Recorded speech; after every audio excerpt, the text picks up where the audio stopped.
Selamat pagi anak-anak hebat. Selamat berjumpa dalam pembelajaran jarak jauh SMP Negeri 1 Adimulyo. Bersama saya, Ibu Estri Wijiasih, kita akan bersama-sama belajar mata pelajaran seni budaya untuk siswa kelas 8. Materi kali ini adalah tentang seni tari, yaitu keunikan gerak tari tradisional. Pada materi keunikan gerak tari tradisional yang akan kita pelajari, kompetensi dasarnya dari seni tari ini 3.1 memahami keunikan gerak tari tradisional. 4.1 melakukan gerak tari tradisional.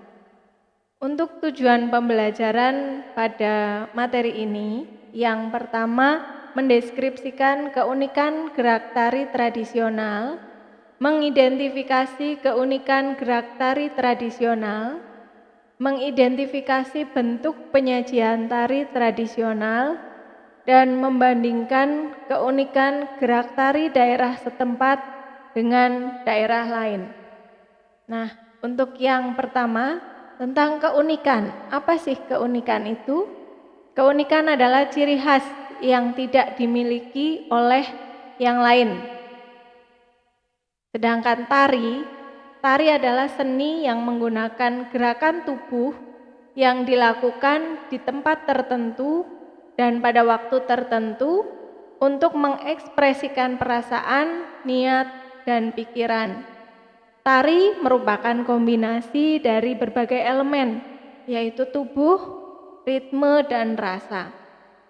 Tari tradisional adalah tarian yang berasal dari suatu daerah dan diturunkan dari generasi ke generasi, sehingga menjadi budaya di daerah tersebut.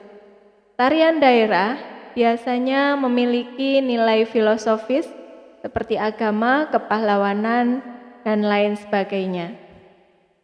Nah, dari situ setiap daerah memiliki keunikan tersendiri dari segi motif gerak tari. Keunikan motif ini mencerminkan kondisi budaya masyarakat setempat. Motif gerak itu dapat dilihat dari gerak kepala, gerak tangan, gerak kaki, maupun gerak anggota tubuh lainnya. Jika kita lihat salah satu contoh, tarian dari Papua. Tarian dari Papua ini memiliki keunikan pada motif gerak kaki yang ritmis dan juga dinamis. Kalau dari tari Pagelu, Sulawesi Selatan contohnya, ini keunikannya adalah pada gerak kaki yang tertanam di tanah atau kakinya itu menahan berat tubuh sehingga gerakannya lebih dinamis. Kemudian contoh keunikan gerak dari tari Bali.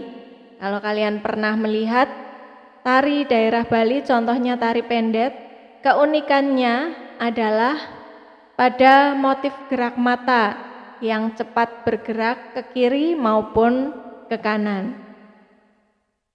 Contoh lainnya, keunikan dari tari gending Sriwijaya dari Palembang. Keunikannya adalah motif gerak jari-jari yang lentik. Kemudian ada tari Minang. Tari Minang keunikannya pada motif gerak yang banyak dipengaruhi oleh gerak pencaksilat, jadi tangan dan kaki. Nah, dari keunikan tersebut, masing-masing tari ini memiliki bentuk penyajian masing-masing. Bentuk penyajian tari itu ada tari tunggal, tari berpasangan, tari berkelompok, drama tari, maupun tari bertema. Yang pertama ada tari tunggal. tari tunggal ini dibawakan oleh satu orang saja. Penari dituntut untuk hafal gerakan, peka terhadap iringan, dan mampu menginterpretasikan karakter tari yang dibawakan. Karena dia hanya sendiri di panggung, dia juga si penari ini perlu menguasai panggung, perlu memiliki kemampuan penguasaan panggung.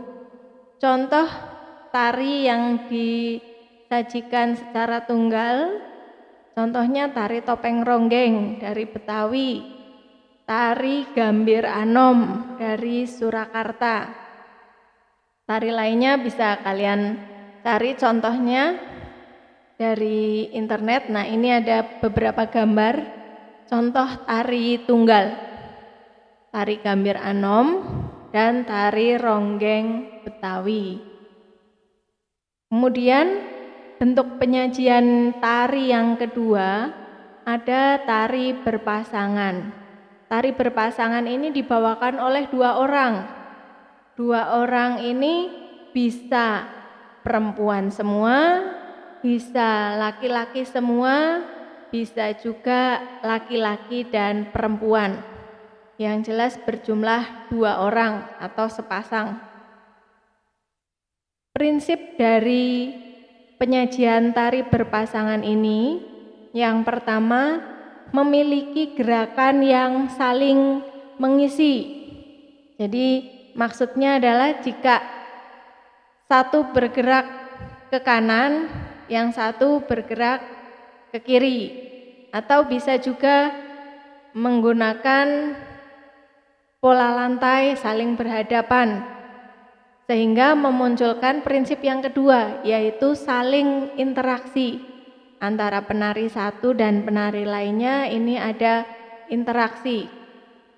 Kemudian prinsip yang ketiga, menjadi satu kesatuan yang utuh.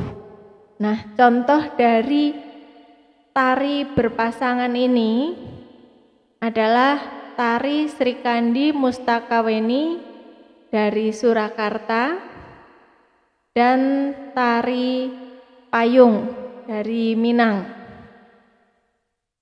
Ini gambarnya tari berpasangan, tari Srikandi, karena ini menceritakan tokoh Srikandi sehingga penarinya keduanya adalah perempuan. Tari berpasangan, contohnya ini tari payung tadi dari Minang. Ini ditarikan atau diperagakan oleh laki-laki dan perempuan. Kemudian penyajian tari yang ketiga, ada tari berkelompok. Jumlahnya ini lebih dari 2. Kelompok ini bisa berjumlah banyak tanpa ada batasan jumlah. Dibawakan oleh lebih dari 2 orang. Jika dilakukan dalam jumlah yang sangat banyak, bisa disebut sebagai tari massal. Tarian dengan penyajian berkelompok ini bisa dilakukan oleh putri, putra, ataupun campuran. Nah, tari berkelompok ini memiliki prinsip kekompakan dan kerampakan merupakan hal yang harus diperhatikan dalam membawakan tarian yang disajikan secara kelompok. Contohnya ada tari jaranan dari Surakarta, tari burung enggang dari Kalimantan, tari tifa dari Papua, dan tari belibis dari Bali. Ini contoh gambarnya jika kalian lihat, ini tari jaranan. Kemudian tari burung enggang, tari tifa, dan tari belibis. Kemudian jenis penyajian lainnya ada drama tari. Drama tari adalah bentuk penyajian tari yang memiliki desain dramatik. Desain dramatik itu dibagi menjadi 2. Ada desain dramatik kerucut tunggal dan juga kerucut ganda. kerucut tunggal. Desain ini dalam satu pertunjukan hanya ada satu titik klimaks, kemudian menurun. Sedangkan desain dramatik kerucut ganda dalam satu pertunjukan tari terdapat beberapa klimaks, kemudian baru menurun.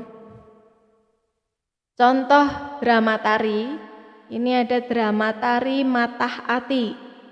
Drama tari ini adalah sebuah drama tari yang mengangkat cerita kepahlawanan dari Keraton Mangkunegaran Surakarta. Jadi dari tarian itu ada cerita atau ada drama yang diperankan. Jadi ada tokoh-tokohnya juga, tapi diperagakan dalam bentuk tarian. Nah, dari keunikan-keunikan tari tersebut, dari bentuk penyajiannya juga, tarian itu juga didukung oleh beberapa unsur pendukung.